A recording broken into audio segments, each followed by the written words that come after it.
Jericho Rosales kumanta nga ng ang huling El Bimbo sa birthday celebration ni Catherine Bernardo kahapon sa El Nido, Palawan. Halina't panoorin natin ang buong detalye.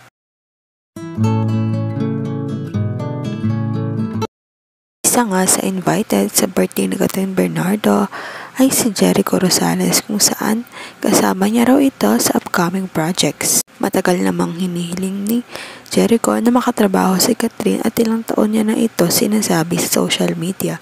Kaya nga ngayon, na close na sila, ay inimbitahan din siya ni Catherine Bernardo sa kanyang birthday.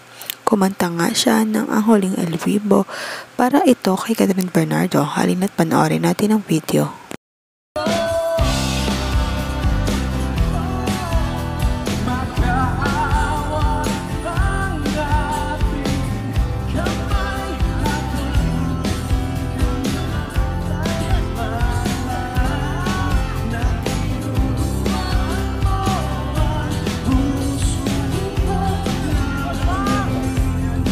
Ha ha ha!